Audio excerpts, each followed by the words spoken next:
नमस्कार साथियों, स्वागत है आप सभी का हमारे यूट्यूब चैनल में एक और नई कहानी के साथ। आज की कहानी का मुख्य शीर्षक है भाई का बयान।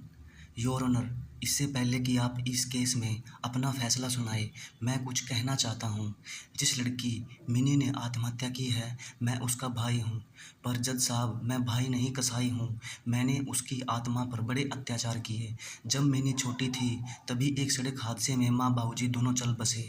मिनी को पालने की जिम्मेदारी मुझ पर आ पड़ी। मिनी बड़ी प्यारी लड़की थी, जीवन से भरी हुई। वह चिड़िया की तरह उड़ना चाहती थी, नदी की तरह बहना चाहती थी। उसके मन में बहुत सी इच्छाएं थी। वह फूल में सुगंध की तरह बनना चाहती थी। वह इंद्रधनुष में रंग बनना चाहती थी। वह हिरण में कस्तूरी बनना चाहती थी। वह मौसम में वसंत बनना चाहती थी। वह जुगनू में चमक बनना चाहती थी। वह मेमने में ललक बनना चाहती थी। वह जल में तरंग बनना चाहती थी। वह जीवन में उमंग बनना चाहती थी। वह समुद्र में मछली बनना चाहती थी।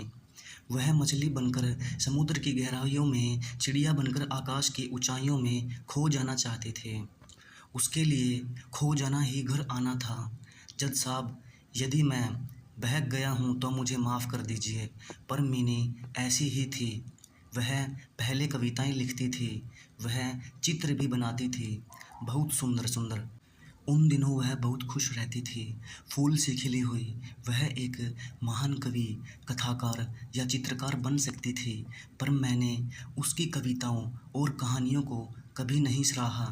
मैंने कभी प्रशंसा नहीं की, उसकी पेंटिंग की। आए दिन मैं उसे झिड़क देता, उसे डांटता, फटकारता।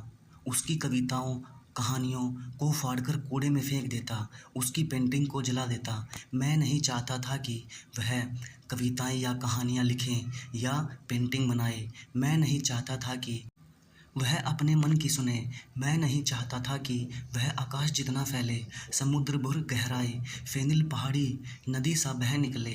मैं चाहता था कि वह अपना सारा समय बर्तन चौके, झाड़ू पोछे, कपड़े धोने, स्वेटर बुनने और अचार डालना सीखने में लगाए। मेरे जहन में लड़कियों के लिए एक निश्चित जीवन शैली थी, एक सांचा था, और उसे उसमें फिट होना था। उसे जीवन भर किसी न किसी पुरुष पर आश्रित रहना था। इस सब का परिणाम यह हुआ कि धीरे धीरे उसने कविताएं और कहानियाँ लिखनी बंद कर दी, पेंटिंग बनानी बंद कर दी और भीतर से बुझ गई वह। मैंने उस पर इतनी पाबंदियां लगा दी कि देखते ही देखते वह मुरझा गई। लड़कियों के साथ नहीं खेल सकती थी, अकेले बाजार नहीं जा सकती थी, जीन्स और टी शर्ट नहीं पहन सकती थी, खुलकर नहीं हंस सकती थी। वह छोटी छोटी खुशियों के लिए तरस गई। कॉलेज में बीच में ही मैंने उसकी पढ़ाई छुड़वा दी। मेरा मानना था कि लड़की को पढ़ाने लिखाने का कोई फ़ायदा नहीं होता, उसे तो शादी करके ससुराल ही जाना होता है। मिनी को प्रकृति से बहुत प्यार था। सिंदूरी सुबह, नारंगी शामें, हरहारा समुद्र और गगनचुंबी पर्वत श्रृंखलाएं उसे उल्लास और उमंग से भर देती थी। घनघोर घटाएं देखकर उसका मन प्रसन्न हो जाता था। वह बारिश की एक एक बूंद को जीना चाहती, पर ऐसे समय में मैं उसे ज़बरदस्ती रसोई में पकौड़े बनाने के लिए भेज देता था। जज साहब, मेरी बहन अपना जीवन अपनी शर्तों पर नहीं जी सकी। हमारे देश में स्त्री को क्या करना है, यह उसका बाप, भाई, पति या बेटा ही तय करते हैं। मिनी की पढ़ाई बीच में ही रोक देने की एक वजह और भी थी। उसके पुरुष सहपाठी उससे मिलने घर आने लगे थे। हालांकि वे पढ़ाई के बहाने ही मिनी से मिलने आते। शिष्ट, सभ्य और भीरू से दोनों हाथ जोड़े मुझे नमस्ते भैया कहते हुए वे सभी विनम्र, विनीत और संस्कारवान से थे। पर मुझे यह बिल्कुल पसंद नहीं था कि लड़के मिनी से घर आकर मिले जुले। उनमें से एक लड़के से उसकी दोस्ती ज़्यादा गहरी लगने लगी। शायद दोनों एक दूसरे को चाहते भी थे, किंतु वह किसी दूसरी जाति का था। मैं यह कैसे गवारा करता, इसलिए मिनी को अपनी पढ़ाई का बलिदान देना पड़ा। बचपन में माँ बाबूजी हम दोनों भाई बहन को ढेर सारी कहानियाँ सुनाते थे। उनमें सुंदर राजकुमार घोड़े पर सवार होकर चांदनी रातों में आते थे और मुसीबत में फंसी राजकुमारियों को बचाते थे और उनसे शादी करके उन्हें अपने साथ ले जाते थे।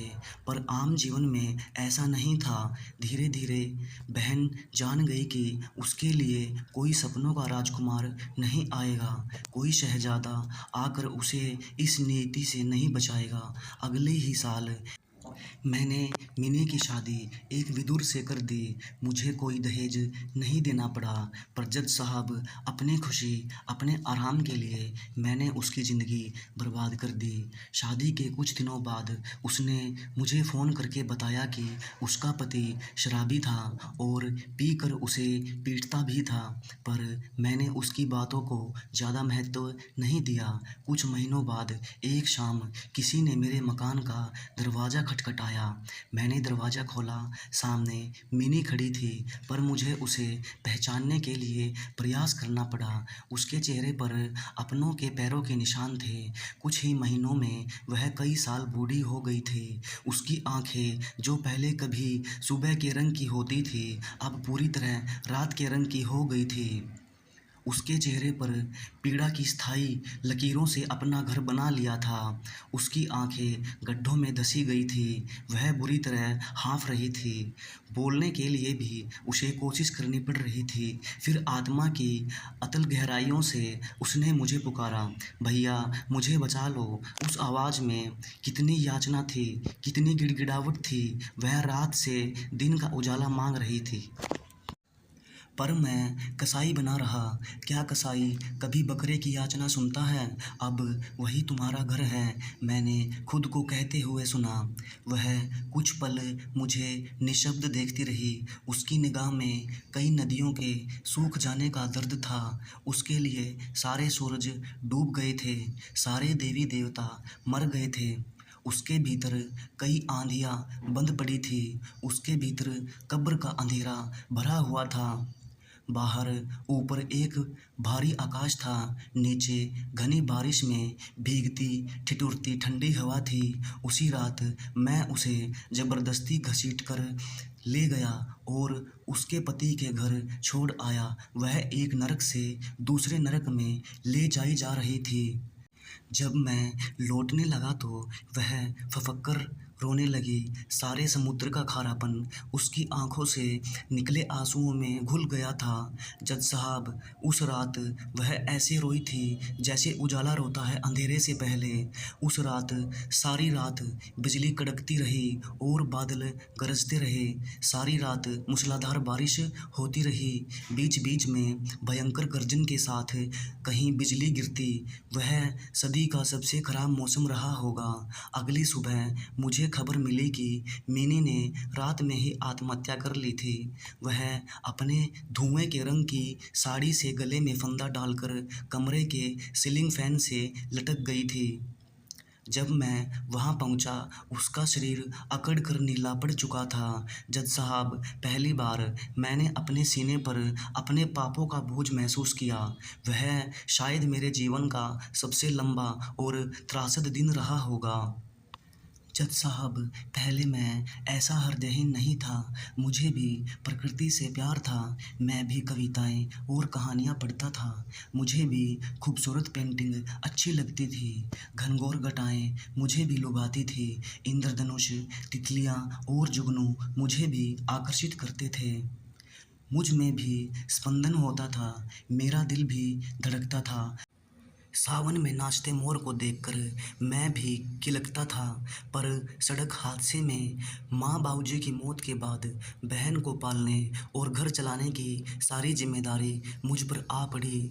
सिर पर अचानक आ पड़े नून तेल लकड़ी के बोझ ने मेरी दुनिया ही बदल दी। मैं इस बोझ तले दबने लगा। धीरे धीरे मैं प्रकृति और उसकी सुंदरता से कटता चला गया और अंत में मैं पत्थर दिल बन गया। मैं जैसे बहन से अपने खोए हुए जीवन का बदला लेने लगा। मेरा अपना जीवन कुंठित हो गया था और बदले में मैं उसका जीवन भी कुंठित करता चला गया। पर मुझे क्या पता था कि जज साहब कि इसका परिणाम इतना भयानक होगा। योर ऑनर, मिनी के सामानों में से मुझे उसकी 3 कहानियाँ मिली जो किसी तरह बची रह गई थी और जिन्हें मैं आपके सामने रखना चाहता हूँ। इन कहानियों से पता चलता है कि वह कितनी संवेदनशील थी और किस दारुण और दौर से गुजर रही थी। पिंजरा कहानी में उसने नारी के जीवन की तुलना पिंजरे में कैद उस पक्षी से की है जो चाहकर भी नहीं उड़ सकता। वह पुरुष मानसिकता के पिंजरे से टकरा टकरा कर सिर धुंधने के लिए अभिशप्त है। डॉटमैन कहानी की नायिका परिवार और समाज में पुरुषों के द्वारा डॉटमैन की तरह इस्तेमाल की जाती है। पुरुष नारी को डॉटमैन बनाकर उससे अपने जूते पोंछकर आगे बढ़ जाते हैं। जज साहब, इस तीसरी कहानी का नाम है बोंजाई। बोंजाई एक खास तरीका है जिसके द्वारा आप एक वट वृक्ष को भी गमले में लगा सकते हैं। नारी में वट वृक्ष होने की क्षमता है, पर पुरुष उसे गमले में लगे बोंजाई पौधे तक सीमित करके रखना चाहता है। इमारत से भी ऊंचे उगने वाले पेड़ को वह एक गमले तक सीमित कर देता है। उसके क्षितिज को वह काट छांट देता है। नारी की संभावनाओं के आकाश को वह छोटा कर देता है। उसकी क्षमता को वह कुंठित कर देता है। गमले में वट वृक्ष कैसे पनपेगा, कैसे उगेगा, कैसे फलेगा फूलेगा? यदि उसे अवसर दिया जाए तो नारी धरती में उगा छायादार वट वृक्ष बनकर खूब फैल सकती है, पर पुरुष प्रधान समाज उसे गमले में लगा बोना वट वृक्ष एक बोंजाई पौधा बनाकर रखना चाहता है। इस तरह नारी एक बोंजाई जीवन, एक आश्रित जीवन जीने के लिए अभिशप्त है। साहब, मैं मिनी की लिखी ये तीनों कहानियाँ अदालत के सामने रखता हूँ। सुलगते अक्षर इस तरह लिखते हैं, उदास रात इस तरह लिखती है, बेबस हवा इस तरह लिखती है। जज साहब, अपनी नज़रों में गिर गए आदमी से ज़्यादा गिरा और कोई नहीं होता। अब मुझे रुलाई की तरह उसकी याद आती है जो नहीं रही इस भरे शहर में। कई रातों से मैं सो नहीं पाया हूँ। कुछ पल के लिए आँख लग जाती है तो मेरे सपने मरे हुए लोगों से भरे होते हैं। आईने में देखता हूँ तो मेरी छवि की जगह वहाँ से मेरे मरे हुए उदास माता पिता झांक रहे होते हैं। वे मुझसे पूछते हैं, तूने अपनी बहन के साथ ऐसा क्यों किया? और मैं उनसे नज़रें नहीं मिला पाता हूँ। जज साहब, मेरे आंसुओं पर न जाइए। शायद यह मेरे मृत माता पिता के आंसू हैं जो अपनी बेटी की क्रूर नियति देखकर बह रहे हैं। मुझ में से कभी कभी पूर्वजों के आंसू भी बहते हैं।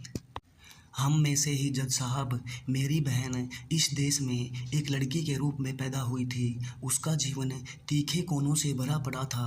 वह उम्र भर उनसे टकराती रही, छिलती रही। वह एक जीनियस थी। उसमें अमृता प्रीतम बनने की क्षमता थी, अमृता शेरगिल बनने की प्रतिभा थी। वह उसका इंद्रधनुष आजीवन कीचड़ में सना पड़ा रहा। मैंने उसके भीतर की आग को बुझा दिया। जब वह उड़ना चाहती थी, मैंने उसके पंखों में कंटीले तार बांध दिए। जब वह सपने देखना चाहती थी, मैंने उसकी आंखों में ढेर सारी मिर्च झोंक दी। मैंने उसकी प्रतिभा का दम घोंट दिया। मैंने उसकी कला की हत्या कर दी। मैं कसाई हूँ, हत्यारा हूँ। मुझे कठोर से कठोर सज़ा दीजिए जज साहब। धन्यवाद। कहानी अच्छी लगे तो चैनल को लाइक सब्सक्राइब ज़रूर कीजिएगा और दोस्तों के साथ शेयर ज़रूर कीजिएगा। तब तक के लिए नमस्कार।